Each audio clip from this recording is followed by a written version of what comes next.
Russia's long-serving Defense Minister Sergei Shoigu has been known not only as a political ally of President Vladimir Putin, but also as one of the few friends within the Russian elite that the Kremlin chief has. However, their close relationship and Shoigu's lengthy political career are now facing their most significant challenge yet, following the uprising led by Yevgeny Prigozhin, the leader of the Wagner mercenary group, who strongly criticized the defense minister's handling of the Ukraine invasion. For now, it seems that Putin has survived the revolt after an unexpected intervention by Belarusian President Alexander Lukashenko. However, Shoigu's position remains extremely uncertain due to the unprecedented severity of Prigozhin's attacks against him and the Ministry of Defense.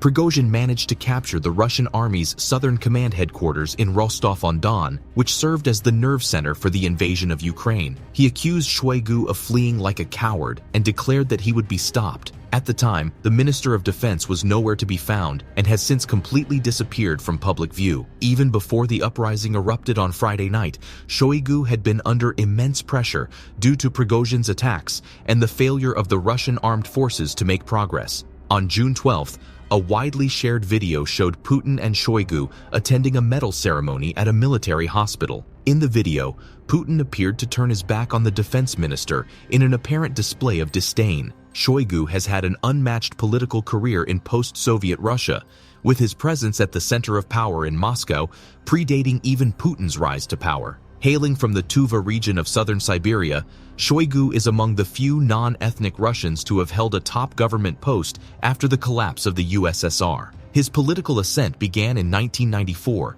when he was appointed Emergency Situations Minister during the early years of Boris Yeltsin's presidency. Shoigu became a familiar and composed figure for Russians, gaining popularity as he swiftly responded to disasters ranging from plane crashes to earthquakes. Serving under a dozen prime ministers, he held the Emergency Situations Minister post until 2012, when he was appointed governor of the Moscow region. Shortly thereafter, Putin named him defense minister, following a corruption scandal that led to the dismissal of his predecessor, Anatoly Serdyukov. Despite lacking high-level military experience, Shoigu was immediately promoted to the rank of general and successfully oversaw operations, including the 2015 intervention in Syria, which helped keep Bashar al-Assad in power. On his 65th birthday, Putin bestowed upon his friend one of Russia's highest decorations, the For Merit to the Fatherland Medal, adding to Shoigu's already impressive collection of accolades. However, the far less successful invasion of Ukraine,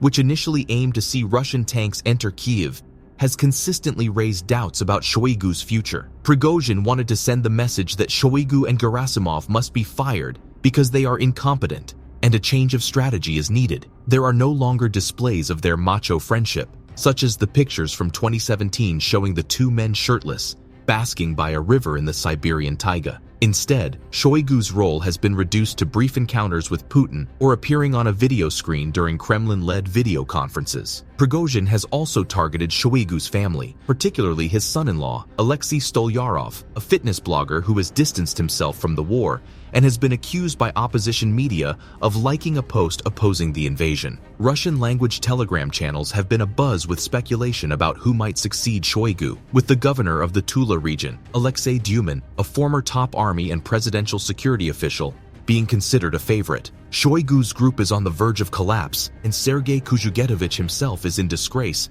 and most likely will resign.